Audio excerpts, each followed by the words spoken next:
press box is open for you to work, and then we'll have the players upstairs as soon as we're done here. Okay. Thanks, Claude. Looking forward to SEC championship game.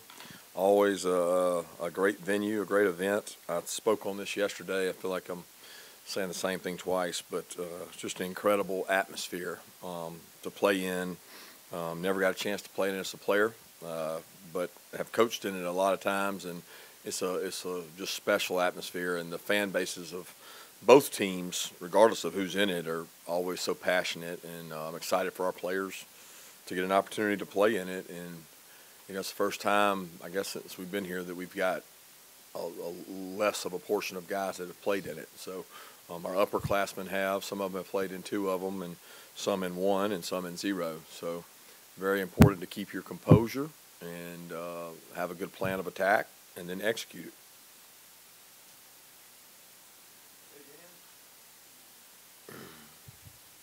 They got all their questions out yesterday, Claude. It does feel that way a bit. Specifically on facing Alabama's defense and Will Anderson and all that entails, your left tackle situation, do you feel good about Broderick Jones being able to handle what all that Alabama can bring, or where is Jamari in his recovery, and would he be, well enough to return to that position for you this week? Don't know the answer to that. Jamari's going to practice today.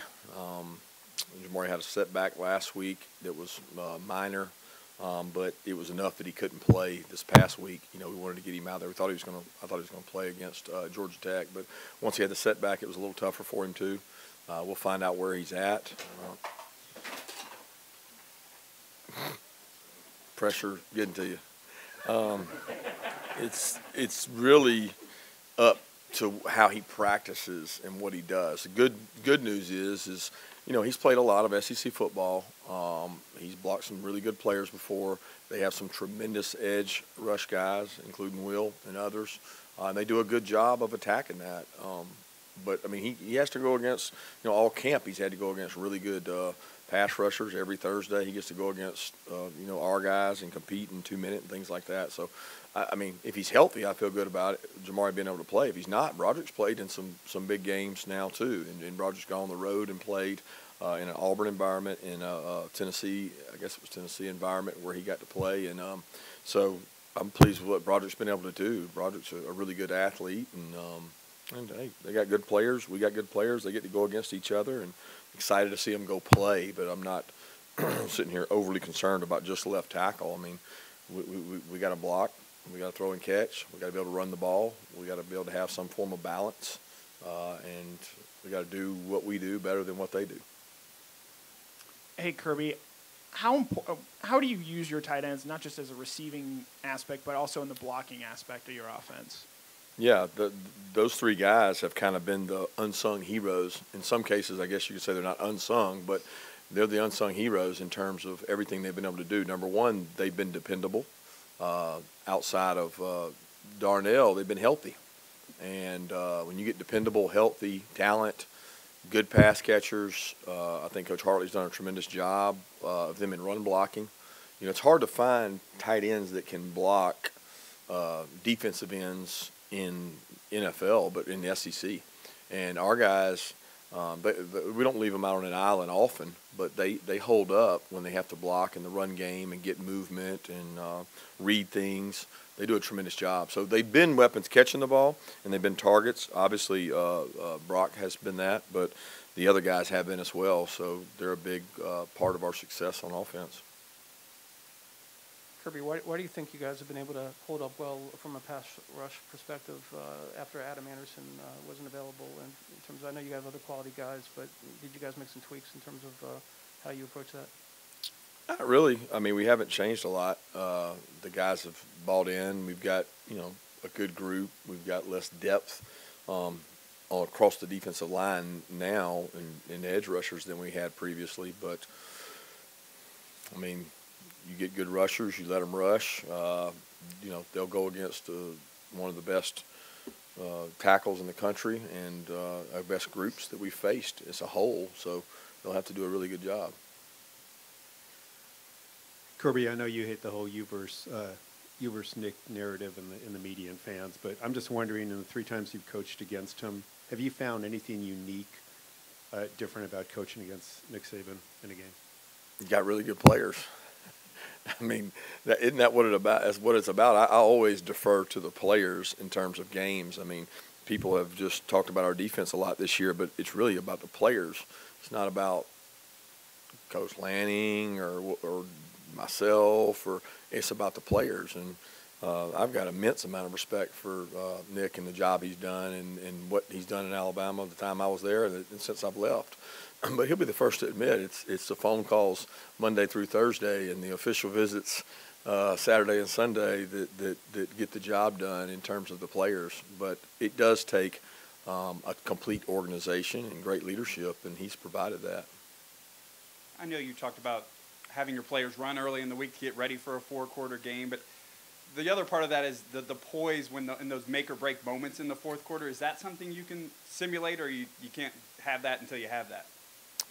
Well, it depends on how you view every moment. I mean, I look at every moment in opportunity and practice. We're coaching. We're demanding excellence. We create adversity because we go against each other. We put, hey, today we got 5 2-point plays. Offense, you're going to go ones on ones. We're going to go out here and see who wins the best 3 out of 5 2 points. I mean, there's some adversity in that. Those are heat of the moment type plays. I know for a lot of you guys, you'd say, well, that's not the same as a game. It is. I mean, we make it like a game. You can only want to do it right so bad. And if you want to do it really right in practice, you're creating that same situation. And a lot of our guys have played in the heat of the moment many times. I mean, I look at every start of every game that way. So I don't put greater emphasis. There's no like, okay, well, we've got to simulate this or this week. No, we got to go be who we are, and we got to do it better than they do it, and that's your goal. Kirby, what concerns you most about Mechie and Jamison Williams? I mean, the quarterback ability to get them the ball. I mean, they're really elite wideouts, but what puts them over the top is the distributor. You know, he is an incredible athlete, player, decision maker. What he doesn't get enough credit for is when the play breaks down, his skill set to deliver the ball, make people miss. He sets up rushers. He's like a point guard. He's like an elite point guard that can distribute the ball. And when he's dribbling down the court, he's got the ability to throw it over there, and then he can make you miss. And he almost baits rushers. You know, he sits back there and he's very patient, keeps his eyes downfield, great composure. But he makes those guys even better because where there might be another guy like that somewhere, they might not have the distributor to get them the ball. And he does a tremendous job. And I think that O'Brien and them do a great job of putting them in positions that they're hard to cover. You know, they mix up where they put them. They're not here and there, and that's where they are. They move those guys around. Kirby, back in the spring, I asked you who your field general was on defense, and unequivocally it was Nakobe, even though he wasn't on the field. How much do you think that experience for him actually helped him be an even better leader? And then also kind of walk through George Pickens' similar journey, not being on the field but growing, in that role. Yeah, Nakobe's been he's an unquestioned leader because of the way he works, the way he worked in the off season, the way he demands that others work. He holds them accountable. He did that when he was hurt. He's done it since he's been back. I mean, you couldn't ask him to put a better foot forward in terms of his work ethic. And Quay goes right along with that. That group, Quay, he, and Channing, work so hard that it raises the standard for everybody else. For George, he was away for so long that he wasn't really getting to do things with us when he was rehabbing with Ron and not coming to practice and not being out there and working underwater and working in the weight room. And there's a long time where he wasn't really with us. And he's been with us for now. I mean, it's been a while now that he's been coming back, building up to it. And I think he's had a good influence on the young receivers. And some of those guys had to play faster than maybe you would have wanted because of injuries. And they've been thrown to the fire, and he's provided some experience for those guys. Kirby, last year, in that game against Alabama, Stetson had some plays in that second half where he put the ball in danger and made some, poor decisions. How have you seen him grow in that aspect this year of taking care of the ball and, kind of like you said, being Bryce Young, being a distributor to the playmakers and, not putting the ball in harm's way? Yeah, I think a big part of it is, number one, protection. How well can you protect and allow him to? Because no quarterback's very good without protection. I think we've seen all good quarterbacks have rough days when the protection's not there. So the first thing you have to do is protect him well. You have to have a plan. He has to understand the plan. You have to avoid adverse situations. You know, you get yourself in a bunch of third and longs, I don't care who your quarterback is. He's going to struggle because those take longer routes downfield to develop if you're going to try to get a first down. And experience. That's the number one thing that Stetson's been able to grow from, is looking back at that game. I don't know what that was, his second, third, I don't remember, the fourth start. And, you know, he's played a lot more football now, and certainly has improved in terms of decision making. But that's a critical piece to every game, is that player at that position makes so many decisions during the game that the outcome is usually affected a lot by the quarterbacks that play in the game. Kirby, didn't notice Kendall Milton playing on Saturday, and I know y'all had targeted Georgia Tech as the return date. Wanted to see if there was an update on his potential to play Saturday. Hopeful to get him back. He was close this week, wasn't able to go. Would love to have played him. I'm going to try to work him back in some this week and just see where he is. That's one of those things. It's a confidence issue at MCL. It's an MCL with a knee, and he's gained a lot more confidence. I know he looked a lot better Saturday than he did on Wednesday and Thursday when he was out there warming up. Two questions, if I would. First, just an update on Kearis Jackson, if you've been able to get one since we last talked to you. And secondly, the Auburn-Alabama game, were you able to watch that in real time on Saturday after the game? And I just wondered, if you did, are you able to watch a game like that and take in kind of the drama of it, or do you watch it clinically, you know, to what is Alabama doing here? There'll be plenty of time to watch it, as we've done since the game that way. I think it's more substitution patterns, seeing things you don't see on the coach's copy. You know, you're watching the game in and of itself, of offense and defense and special teams, how they kind of go intertwined. When you watch a coach's copy, you're just watching offense, watching defense, or watching special teams. You're not seeing the parts all together. So we were able to watch some of it on the bus ride back. It was in and out on the bus, but obviously we've watched it since yesterday and today, trying to prepare us. We've watched them play, everybody they've played. As far as Kearis, we think he's going to be fine. It's not bothering him as bad right now, but we won't know for sure until he goes out and practices this week. I don't think your team is thrilled in the second half. You spoke yesterday about creating adversity in practice situations. Can you expound on how you, and obviously it's a good thing you haven't trailed late in games, but can you talk about how you rely on what you do in practice to create situations you might have to rely on now at this time of the season? Yeah, the situation doesn't change when you trail, right? I mean, like if you're worried about that, then you're worried about the wrong thing. I mean, you need to be focused on what you have to do to execute. You know, you have a plan of how are we going to run the ball, how are we going to throw the ball, how are we going to stop them, what's our plan of attack on special teams. Does that plan deteriorate and evaporate if you don't have a lead? Not necessarily. You may have to tweak some things. You may have to move some things around. But you got to figure out what you're doing well or what they're doing different. That's the chess piece of the decision-making process. But that's not in and all everything where you have to worry about that. The big thing is, what do we have to do to get our players to execute at the highest level in an extreme environment? And some of them having some anxiety. You want to try to remove that and allow them to play with confidence. That's our emphasis. Kirby, I think a lot of people nationally may see what you all are doing on defense and assume that, oh, you're just winning the old Georgia Kirby way of a few years ago. But how much do you think what you all did on offense and opening things up is also to credit for where you all are? How much is to credit our defense, the fact we've opened up? Well, I mean, I think we've got good players on offense, and I think Monken's doing a tremendous job of using their skill set. I still don't know if we're as open as we would love to be. We've had injuries at wideout. We've had to do it some different ways. I mean, the huge difference in our offense is the production we've been able to have in terms of explosive plays, use of tight ends who are talented. Let's be honest. Insert Brock Bowers and insert Darnell Washington. You've you've increased the talent level at that position. We're using the backs, but I feel like we've used the backs well before, and we've got a good group of wideouts. I think Coach Munkin's done a tremendous job of using our personnel where we may not be as big on the offensive line as we've been in the past. But I do think playing good offense is important to your success. You can't be one-sided and expect to be successful. But the area that we've left most deficient is probably special teams. I think we're good in special teams. I don't think we're elite or great, and I think that we can improve on that. 2 questions. 1, quick update on Chris Smith, and then 2, sort of piggybacking off Seth's question there.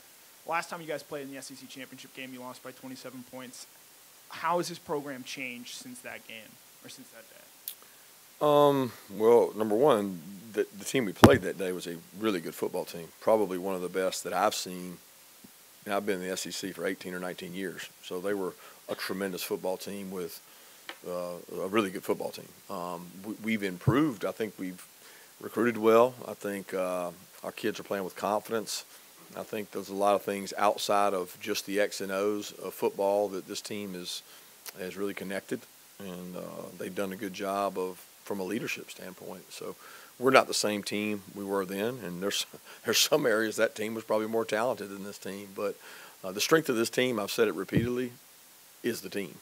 And the fact that it is a team and it's not a one-man show of any kind, it's really spread across, has been the strength of this team.